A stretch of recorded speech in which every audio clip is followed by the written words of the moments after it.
Okay, family, we're going to start in Romans 11, verses 25 through 32. But let me start with this. We are grafted in, as we see in Romans 11, but not as in pride. Verse 18, boast not against the branches. If thou boast, thou bearest not the root, but the root thee.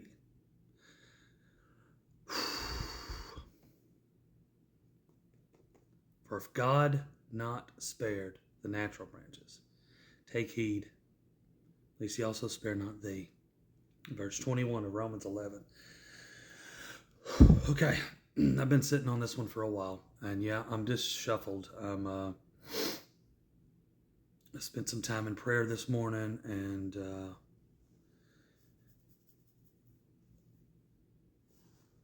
Romans 11, 25 through 32 says, For I would not, brother, that you should be ignorant of this mystery, lest you should be wise in your own conceit, that blindness in part happened to Israel until the fullness of the Gentiles become in.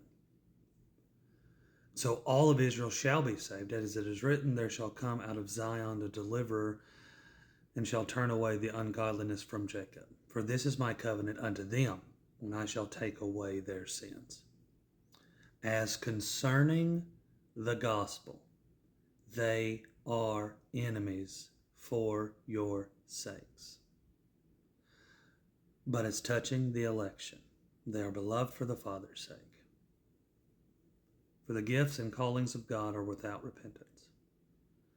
For as you in times past have not believed God, yet have now obtained mercy through their unbelief, even so have these also now not believed, that through your mercy they also may obtain mercy.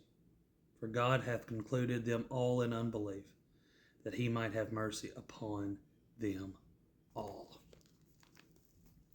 Now we're going to go over to Romans 11, verses 47 through 54. Then gathered the chief priests and the Pharisees a council, and said, What do we do? For this man does many miracles. If we let him thus alone, all men will believe on him, and the Romans shall come and take away both our place and nation. And one of them, named Caiaphas, being the high priest that same year, said unto them, You know nothing at all, nor consider that it is expedient for us that one man should die for the people, and that the whole nation perish not. And thus spake he not of himself, but being high priest that year, he prophesied that Jesus should die for that nation. And not for that nation only, but that also he should gather together in one the children of God that were scattered abroad. Then from that day forth they took counsel together for to put him to death. Now we'll go over to Matthew 26, verse 47. And while he yet spake, lo, Judas, one of the 12, came, and with him a great multitude, with swords and staves, from the chief priests and elders of the people. From the chief priests and elders of the people. These are the temple guards. And it says a great multitude. In the Greek, when we look at that word, it means spera. In other translations or in other scriptures, it says that these are known as the band of soldiers as well. It was anywhere from 300 to 600 trained men. Now this was a mix of the chief priest and elders, the temple guards, along with the Roman soldiers.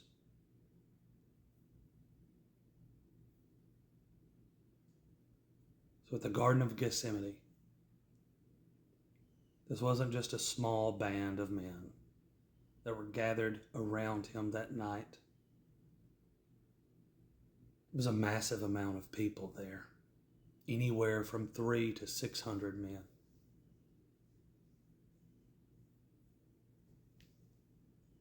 See, Jesus knew the law. He knew the Word because he is the Word.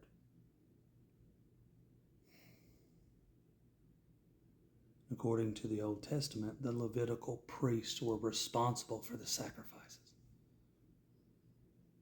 So that year in which Jesus was doing all of these things, which were always ticking the Jews, the Pharisees, the Sadducees off, he knew it would, which was the point, because he knew what it was he was supposed to do. He knew the cost. And he deliberately ticked them off. Matthew chapter 12 speaks of the Son of Man is Lord of the Sabbath. It speaks of when the disciples were walking through the cornfield on the Sabbath day. He explained to them what David did, what the priests did, and how they remained blameless before God. He goes on to say in verse 6 through 8 of Matthew 12, "But I say unto you that in this place is one greater than the temple. But if you had known what this means, I will have mercy and not sacrifice, you would not have condemned the guiltless. The Son of Man is Lord even of the Sabbath day." And when he departed from thence, he went into their synagogues. He went into their synagogues, not his, because it wasn't his anymore. "But I say unto you that in this place is one greater than the temple. But if you have known what this means, I will have mercy and not sacrifice, you would have not condemned the guiltless. The Son of Man is Lord even of the Sabbath." He done these things. He healed people on the Sabbath because he knew it would tick them off. And he knew that the Levitical priests were the ones responsible for the sacrifices. And that's why it fell on Caiaphas, who we read about in John 11. Jesus deliberately ticked them off because he's the Word. He knew.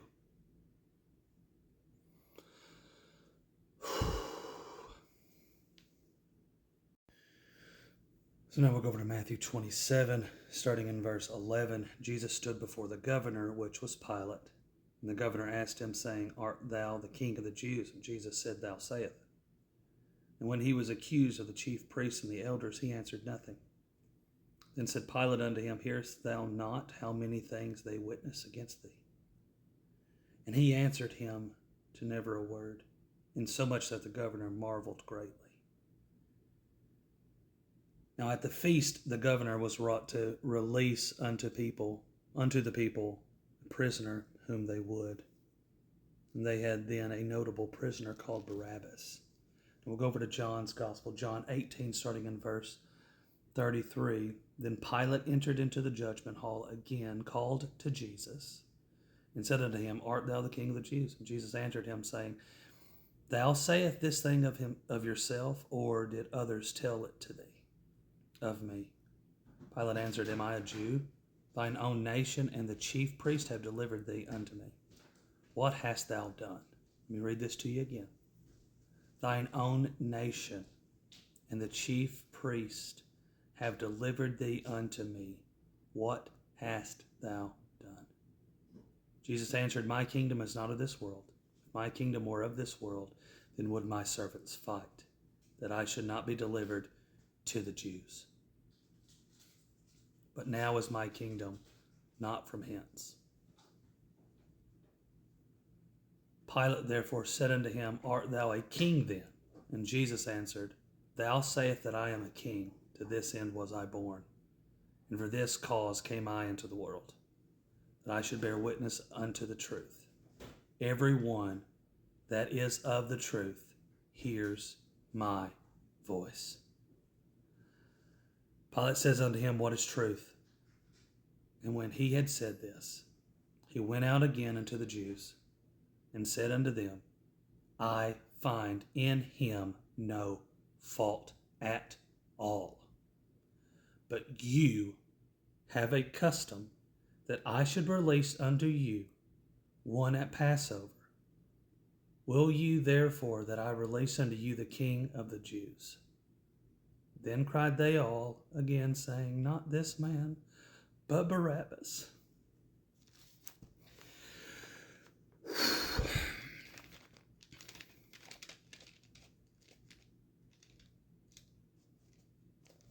Leviticus 16, starting in verse 1. And the Lord spake unto Moses after the death of the two sons of Aaron, when they offered before the Lord and died. The Lord said unto Moses, Speak unto Aaron thy brother, that he come not in at all times in the holy place, wherein the veil before the mercy seat, which is upon the ark, that he die not. For I will appear in the cloud upon the mercy seat. Then down to verse 4, he shall put on the holy linen coat, and he shall have the linen breeches upon his flesh, and he shall be girded with a linen girdle. With the linen shall he be attired.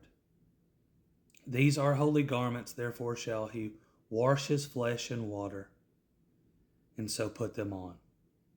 And he shall take of the congregation of the children of Israel 2 kids of the goats, for a sin offering, and 1 ram for a burnt offering.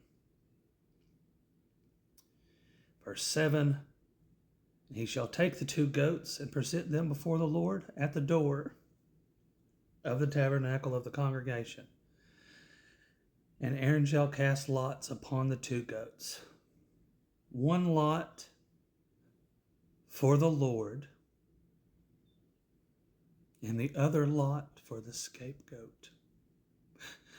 And Aaron shall bring the goat upon which the Lord's lot fell, and offer him for a sin offering.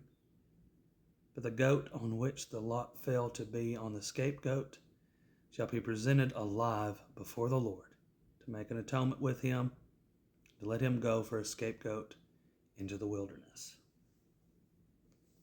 Verse 15, then shall he kill the goat of the sin offering that is for the people, and bring his blood within the veil, and do with that blood as he did with the blood of the bullocks, and sprinkle it upon the mercy seat and before the mercy seat. And she shall make an atonement for the holy place because of the uncleanliness of the children of Israel, and because of their transgressions and all their sins, and so shall he do for the tabernacle of the congregation that remaineth among them in the midst of their uncleanliness. And there shall be no man in the tabernacle of the congregation when he goes in to make an atonement in the holy place, till he come out and have made an atonement for himself and for his household and for all the congregation of Israel. So nobody's supposed to be in the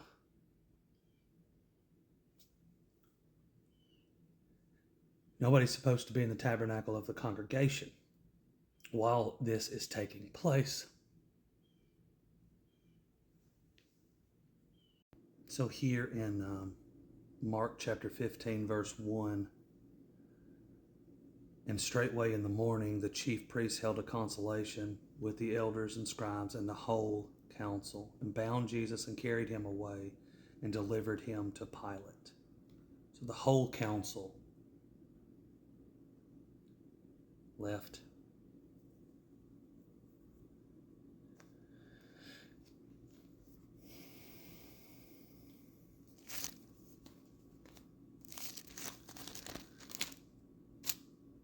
Luke 23, verse 1. And the whole multitude of them arose and led him unto Pilate.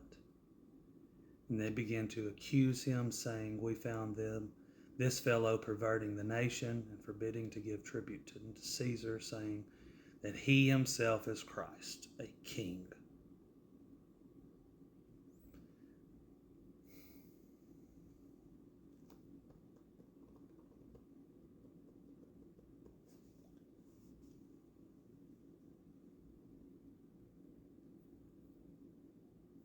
There was nobody in the temple. between the time of the sin offering and the scapegoat.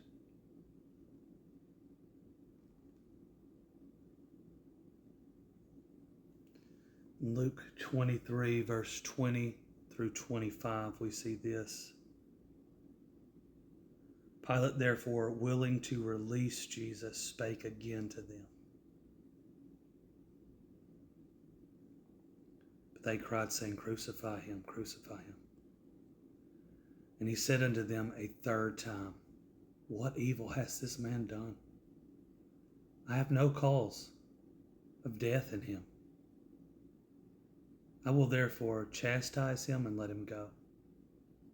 They were instant with loud voices, requiring that he might be crucified. And the voices of them and of the chief priests prevailed. Pilate gave sentence that it should be as they required. He released unto them him that for sedition and murder was cast into prison, whom they had desired. He delivered Jesus to their will. Matthew 27.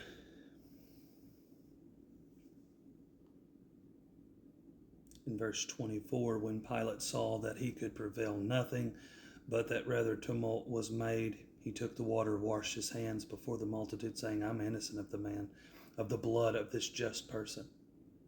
See you to it. Then answered all the people.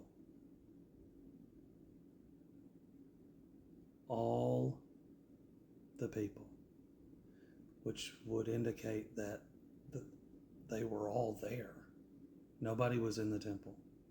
Nobody was at the Holy of Holies. Nobody was in the temple. Nobody was in the outer courts. They were all there. And said, His blood be on us and on our children.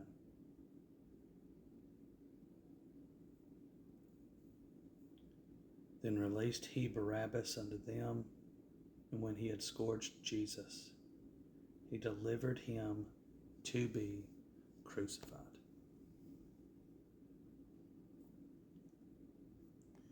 When Jesus was crucified on the cross,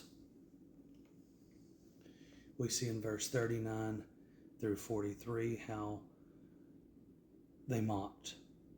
This was the chief priests, the scribes, and elders that mocked Jesus. That would still indicate that they were there at the cross.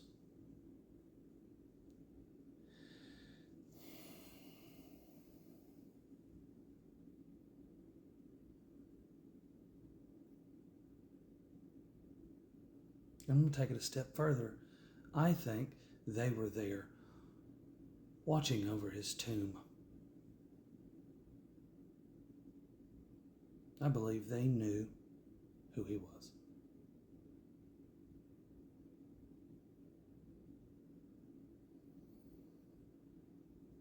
Because John chapter 11 seems to indicate that they knew exactly who he was.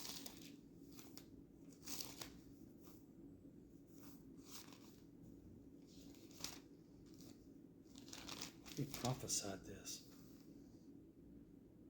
John 11:47 again.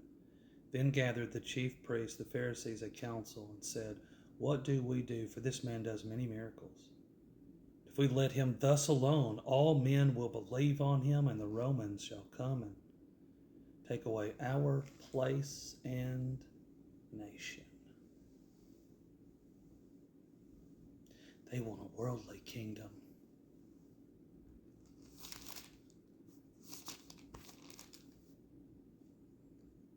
Jesus says in John 18:36 that my kingdom is not of this world.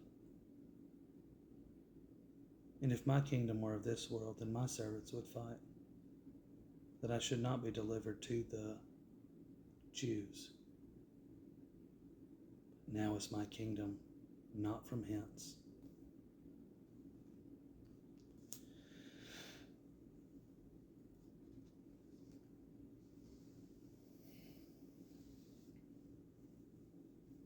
11:49 of John, and one of them, named Caiaphas, being the high priest that same year, said unto them, You know nothing at all, nor consider that it is expedient for us that one man should die for the people, and that the whole nation should perish not.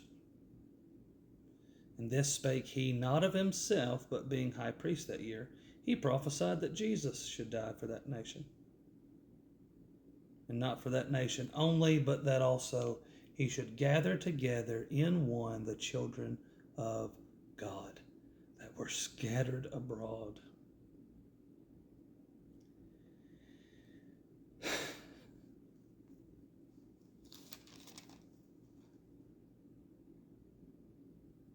And other sheep I have, which are not of this fold. Them also I must bring. They shall hear my voice. There shall be one fold, one shepherd. It had to be the Jews. I believe they were there at not just crucifixion, but they were there watching his tomb. Matthew 28 verse 14 is a hypothetical verse. And if this come to the governor's ear, we will persuade him and secure him. That means they had a lot more money than what they put on. They must have been doing very well for themselves. Verse 12 of Matthew 28, it says this, And when they were assembled with the elders, they had taken counsel. They gave large money unto the soldiers. Verse 11, Now when they were going, behold, some of the watch came into the city. Now, as far as I know, Roman guards were not called watch. The watchman, part of the Old Testament, which was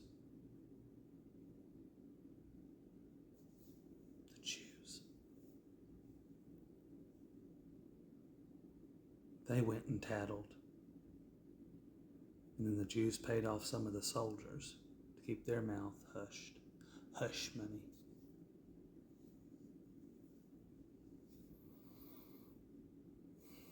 It says if this gets to the governor's ear, we got it. We'll persuade them.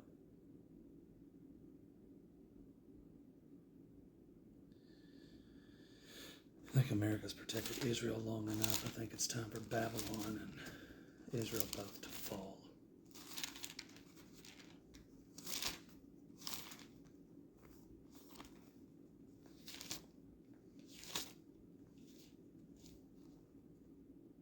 For I would not, brethren, that you should be ignorant of this mystery, lest you should be wise in your own conceit.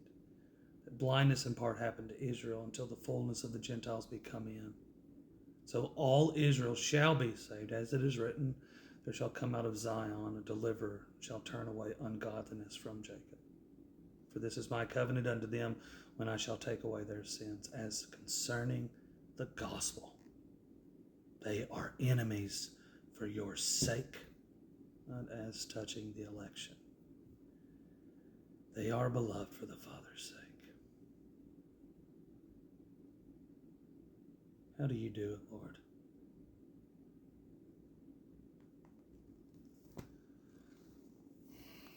Guys, I know this was really long. The Jews weren't only present during all of it. They were present during all of it. They were there the whole time. It wasn't just the Roman soldiers that kept watch over those 3 days. The Jews were watching too.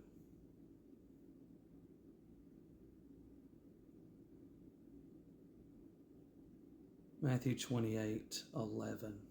Now when they were going, behold, some of the watch came into the city, and showed unto the chief priest all the things that were done. The earthquakes, those that rose out of the grave from Sheol, Abraham's bosom.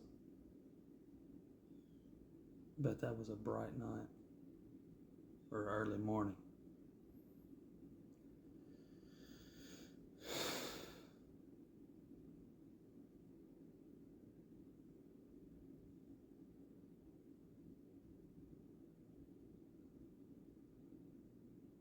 Thank you, Lord.